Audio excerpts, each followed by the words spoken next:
Hi guys, welcome back to part 5 of this study part series about private label, where we're going step by step through how you can be successful and create your own private label business. We're going to show you exactly how to do it. Now, in this video, I want to talk through product research. Number one thing we get asked at Amazon FBA University, number one thing you need to consider when you're starting your private label business is finding the right product. How do you do product research? What are the do's? What are the don'ts? We're going to discuss it in this video, so stay tuned. Number one mistake I see people making when it comes to private label product research is getting too emotional about a product or thinking about what they like and not thinking about what society likes or what the general public likes. So you never want to get too wrapped up in a product. You never want to let your emotions dictate the decision that you make with this. Always rely on the data. So we'll use companies like Helium 10 software providers to analyze data, to analyze keywords. That's where you want to go. You want to base your decision off keywords. You don't want to base your decision off any emotions that you may have. I made this mistake in the beginning. I found a product that I thought was amazing. It was a collapsible food container. And I thought I'd hit the jackpot. I said, you know, this is going to be amazing. I love it. And that, just because I love it, it means everyone loves it. I did the product research and I looked at the keywords and I found that there were only 400 people a month that was searching for this particular version of a collapsible food container. So it was a cardinal mistake. Always sell products that sell. Don't sell products that you like. Just because you like it, it doesn't mean that it's going to do well in the market. And actually, probably quite the opposite. So products that you generally like, products that I like, for example, that you might like, won't do that well on the Amazon market. I don't know why, it just is one of those things. So never take judgment on a product because you don't like it and you think it's going to be rubbish. Always look at the data, always look at the analytics. We want to sell products that do well on Amazon. We want to sell products that have a good search volume demand. We want to sell products that have decent margins. So base your decisions on the metrics, on the analysis that you do. Do not base it on your own personal preference. Chances are the product that you're going to be selling on Amazon, and we've seen this time and time again with our own products and our students' products, are products that actually you probably didn't even know existed before you started looking on Amazon for product research. They're products that probably you would never buy in your own personal life. So don't be put off by products that you don't quite understand or that you don't think will do well on Amazon. Don't pass judgment, rely solely on the data. Don't let your emotions impact the buying decision or the product picking decision that you make. Number one rule. It's very, very hard to do. Even I kind of fall victim to this even now. So separate your emotions from the product research, rely strictly on the data, rely strictly on the analytics. Number one rule. Mistake number two I see people making is picking a product which doesn't have the right level of margins that we look for. So typical rule of thumb used to be you want to be selling products that are priced above $20. Don't sell products priced below $20. With the ever-changing landscape at Amazon FBA, I've actually increased that kind of threshold for a lot of my products. So now I actually won't look to sell a product which is sold at anywhere below $40.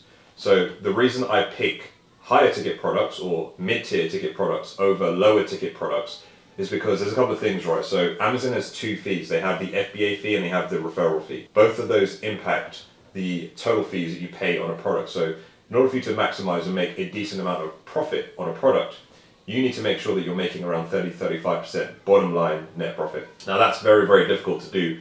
If you're selling a product for like $19, you've got to think about your unit costs for your manufacturer. Unit costs are going up all the time. You've got to think about your freight costs, getting that product shipped over.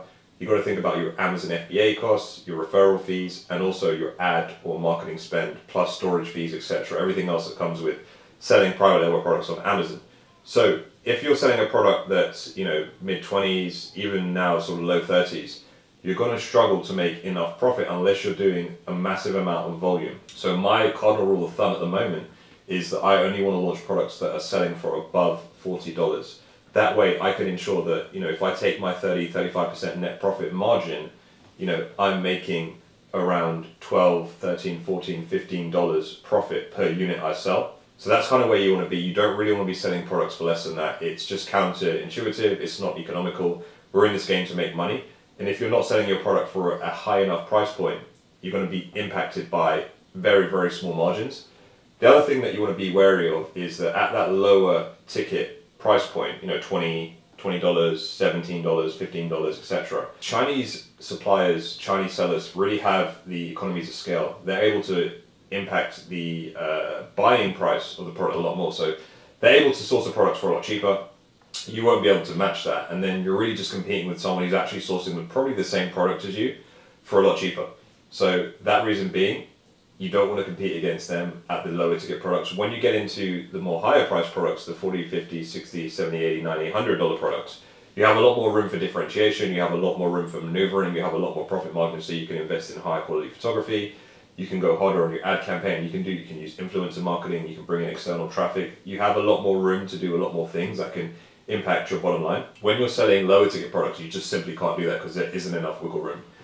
And the thing is, with private label product research, it takes the same amount of time to find a, say, $50 product as it does to find a $20 product. So why wouldn't you just go ahead and source the higher price product, which is going to bring in more revenue over time, which is going to bring in more margins, which is going to bring you more profit. It just doesn't make sense to go lower ticket. So make sure that you're looking for products that are $40 and up. Mistake number 3 I see people making is picking a product or picking a niche which is way too saturated. So when you think about doing private label, you're doing your product research, you want to be aware of niches that are super competitive, super saturated. So think about it. We all know brand names, right? You wouldn't go and sell a sneaker, for example, in the same category as Nike, Adidas or Puma, because those are well-known household brands. You're going to have a very hard time competing against those kind of guys.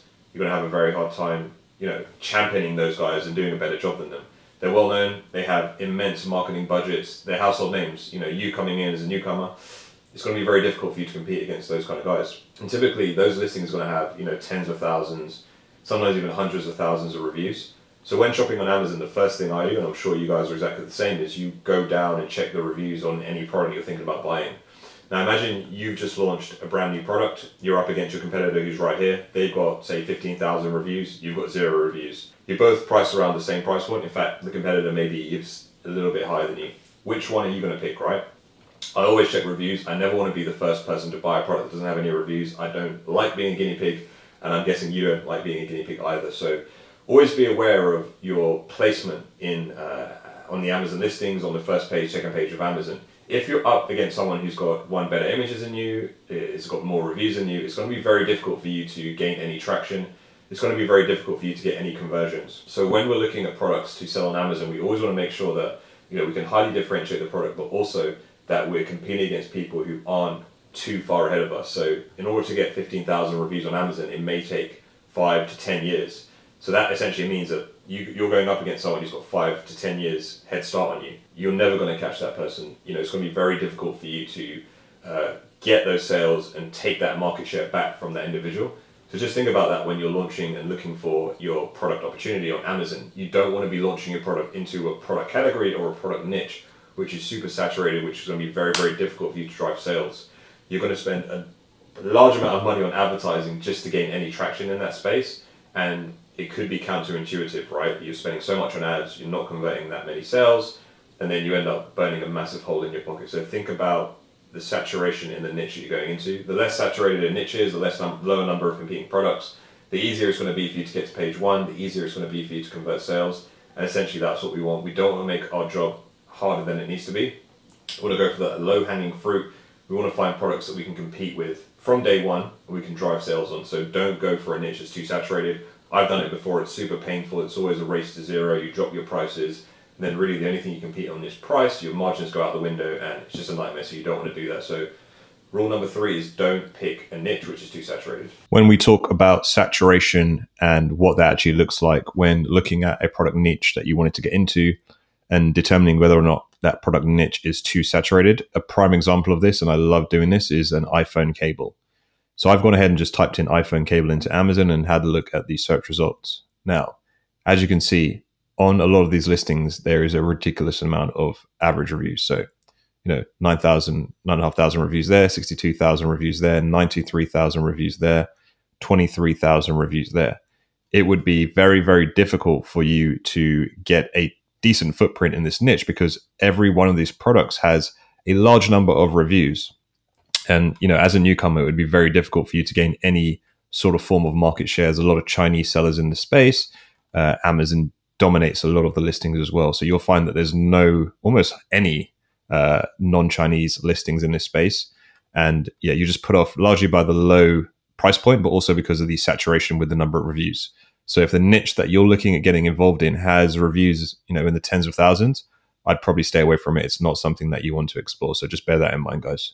The 4th big don't when we're looking at product research on Amazon is not differentiating a product. So I actually made this mistake. I've made a bunch of mistakes on Amazon, got a bunch of failed products, but this is a huge one I made with my first ever product. So I launched a product and I didn't differentiate at all. So I didn't even change the photography. I used the manufacturer's stock images from Alibaba and I just launched the product. Things went really well in the beginning because I had that honeymoon period, the first sort of 30 days where Amazon's giving you that boost.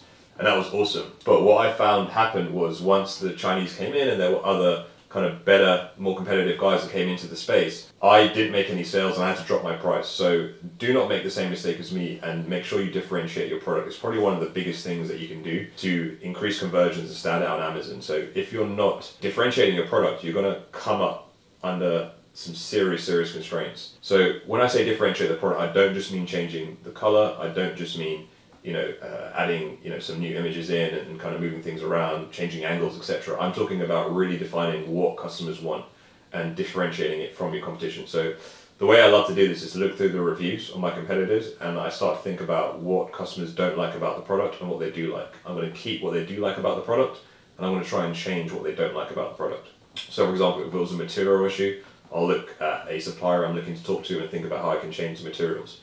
If it's a flimsy box design, I'll think about a custom box. I'll think about custom packaging. I'll think about creating a really nice color box that can stand out against my competition. Maybe I can include it in my hero image and use that to help my conversions on my listing. So really listen to what the customers want and aim to differentiate your product. If you, for whatever reason, cannot differentiate the product or you can't get the offering that you want from the suppliers that you've seen, either on Alibaba or external suppliers from elsewhere, I actually wouldn't launch that product. So that's a massive red flag for me. So if you cannot differentiate a product, do not even think about launching it. Because the chances are you're going to go ahead with exactly the same design that you've seen, except that person who's selling that design that you've seen on Amazon is going to have hundreds, if not thousands of more reviews than you. So you're launching exactly the same product as them. The only thing is you don't have the reviews that they have. So common sense, guys, what are customers going to do? They're not going to buy your product, they're going to buy the competition's one. So think about that before you decide to launch into a niche. If I can't differentiate a product, if I can't add any more value into a space, I'm not going to touch that product. Only launch products you can differentiate, and when you differentiate tangibly. Don't just do airy-fairy things like changing images, changing angles, increasing the amount of text in a listing, etc. You want to do things that are actually tangible, that are going to matter to the customer at the end of the day. So those are cardinal rules. Number 4, make sure you differentiate your product. So guys, this is an example of a product that would be very, very difficult to differentiate, that I can't see any quick differentiation tactics that we could do with this product. So this is under-sink storage or under-sink storage container or organizer. I've typed into Amazon. It was one of the hot trending products that was flying around a couple of years ago. Now, just looking on the first page here, you can see that a lot of these products are very similar. Now, they're either white or black. A couple of people have tried to differentiate by looking at doubling up these products. But for the majority part of it, most of them are black or white, single or double. So just looking through here, you could see that based on what's currently being offered at Amazon, there's not a lot of differentiation. So this would be a product that I would hazard a guess would be probably quite difficult to differentiate. A couple of people doing acrylics, a couple of people doing sort of the wire racks on it. But for the most part, it looks very, very difficult to differentiate. There's a lot of people that are selling exactly the same product. So if I came and I was doing product research and I stumbled across this product, I probably wouldn't go for this one just because everything looks pretty much the same. Now, on the flip side, if I was able to find a couple of suppliers that were doing something very different and I was able to verify that that design would work on Amazon using something like Helium 10's audience tool, that would be beneficial and that would be a way to go. But just basing this purely on what I'm seeing here, there's a sea of black under-sink storage, there's a sea of white under-sink storage. For me personally, I think this product will be difficult to differentiate given the margins as well. So I probably would stay clear. So if you're seeing something like this in the product research that you're doing, it's a red flag, guys. Stay away from it. Mistake number 5 I see people making, and I made this up until very recently, is not to check the PPC keyword bids on your product. Now, every time you want to advertise through Amazon, it's pay-per-click, so you pay every time someone clicks on your sponsored listing. You're advertised against a keyword or an ASIN or automatically or through a broad campaign. You're charged every time someone clicks on your advertised listing.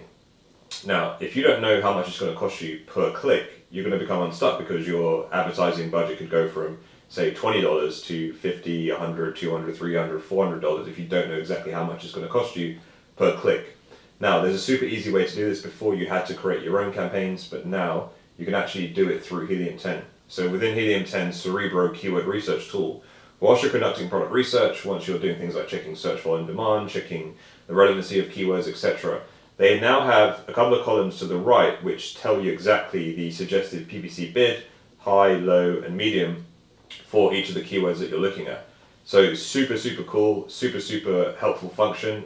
Saves a lot of headache, especially if you don't already have a listing or an Amazon seller account. You couldn't check this before. You had to have an account, you had to have an active product or two at Amazon to actually do this. Now you can do it as a fresh newbie. So rule of thumb for me is I don't like products that have a average cost per click of above $1.50. So I can keep my cost per click low at below $1.50, plus combine it with what I said earlier, products that are priced $40 or over.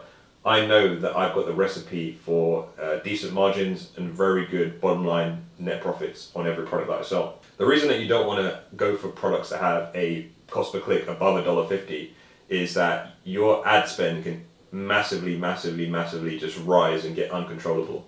So if you think about it, if you're spending say $2, $3, or even $4 every time someone clicks on your listing, and you're not getting a sale every time someone clicks, because sometimes people browse, sometimes people find your listing through other listings and they don't necessarily want to buy your product, that's going to cause massive problems for you, because your ad spend is going to get out of control and that's going to impact your bottom line. Essentially, you're not going to be able to make a lot of money if you're spending way too much on ads.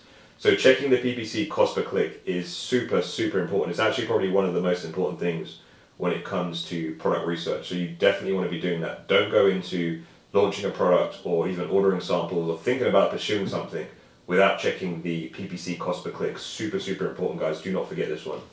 For your reference, this is what it looks like when the PPC bids for a product keyword are too high. So this is the age-old kind of generic product that we never recommend to launch, which is a massage gun. So you can see I've got all the different keywords here. I've filtered this out. So I've got a minimum 1,000 search volume and position rank 1 through 50. So basically page 1 and top off of page 2. And these are all the keywords on the left-hand side here. But this is what I was talking about when Helium 10 has this new column, which is the suggested PPC bids. And you can see that the suggested PPC bids for all of these keywords are largely above $1.50. So, some of these keywords we're looking at a range of $2 to $4.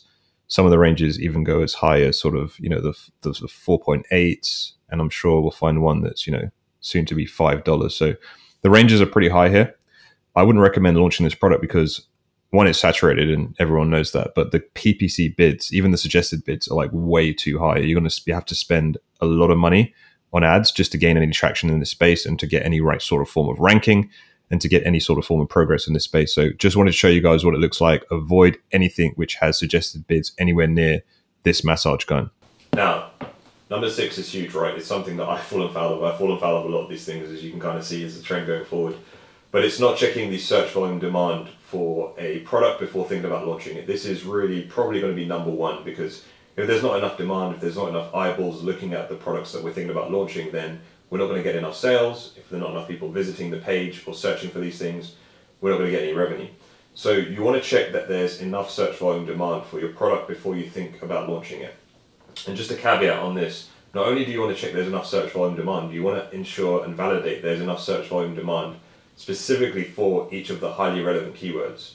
So for example, I'm recording this on a camera. I have a SLR camera. I don't just want to pick a keyword that says camera, because there's many different types of camera. I specifically want to dive down into the type of camera this is, which is a Sony EV10. I want to choose keywords that are associated to that specific camera. You want to do the same when you're thinking about your product. So pick keywords that are super highly specific and be very vigilant when it comes to cumulatively adding up the keywords that are associated with your product. So rule of thumb, you want to see 50,000 cumulative search volume from around the top 15 highly relevant keywords. If you're not getting this for whatever reason, I would abandon that product, because you're going to have a really hard time. Think about it. We don't want to reinvent the wheel. We don't want to bring eyeballs to Amazon. We want to capitalize on the existing eyeballs that are already on Amazon. We want to sell products to people that are already looking for products that we're thinking about launching. Don't do it the other way around. Super important, guys. If a product doesn't have the keyword search volume demand from at least a couple of the highly relevant keywords, don't pursue it. It's going to be a massive uphill struggle.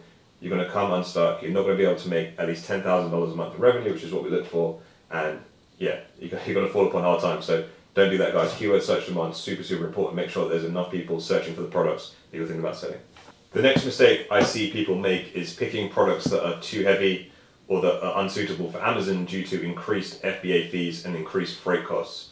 Now, when you're thinking about picking your first ever product on Amazon, you don't want to pick a product that's too heavy. So key rule for me is stick within the small and large standard size tiers. Do not go into the small oversized or medium oversized tiers. That's where the FBA fees are going to, on average, double, and the freight costs are going to ramp up massively, and it's going to make it very, very difficult for you to be profitable on a product. So a rule of thumb for me is sell products below £5, sell products that can fit inside your microwave oven. Keep those dimensions down. Keep the selling price above $40. So selling price above $40, low PPC clicks plus a large standard size or small standard size dimension tier means that you're maximizing the profits available on the product that you're selling. So keep that in mind, guys. Do not launch products that are too heavy. One, you're going to pay more freight costs from your freight forwarder. You're going to pay more freight costs from your supplier shipping it over from, let's say, China, for example. And two, the FBA fees are going to be huge. So not only are the FBA fees going to be huge on the items that you sell, so the FBA fee is going to be massive. The other thing is the storage fees. If your product's bigger, it takes up more space in the Amazon warehouse. That's going to lead to increased storage fees for you, which is essentially going to eat at your bottom line. It's going to make it harder to make money, guys. So we want to sell small products that can sell quickly, that aren't too big, that are going to have reduced FBA fees, and that are going to have reduced freight fees. Super important, guys. Don't sell big chunky things because it can turn into a little bit of a nightmare. Now, there's many other mistakes that people make, but the final one I'm going to talk about in this video, guys, is picking products that don't make at least $10,000 a month in revenue. So we stepped into this Amazon game to make money. If we're not making money on Amazon, there's really no point in us doing this. So we want to make sure that we're picking products that have a proven track record of making at least $10,000 a month in revenue. So when we go onto Amazon, we want to do an X-ray product research search, and we want to find products that are making at least $10,000 a month in revenue. If for whatever reason, none of the products in the space you're looking at or the niche you're looking at are making $10,000 a month in revenue, for me, that's a massive red flag. Like I said before, the same amount of effort is needed to find products that make $100,000 a month as it is to find products that make $2,000 a month. So why, do yourself an injustice? You want to be picking products that are making $10,000 a month or more. That way you can ensure that when you launch a product, you can see from the proven track record of your competitors that you'll be able to scale to those numbers as well. We want to be selling products that make money. We don't want to be selling products that have a limited amount of revenue they can generate and that aren't getting the right levels of demand. So that's all proven through search volume demand and the revenue per month that these products are generating. So ensure that your product is making at least $10,000 a month in revenue. Thanks, guys. So that's it. Those are the product research do's and don'ts. Make sure you heed them. It'll save you a lot of time, save you a lot of headache when it comes to selling products on Amazon. In the next video, we're going to be talking about how to go about your product research. We'll be screen sharing, we'll be showing you exactly how we do it, so stay tuned for that.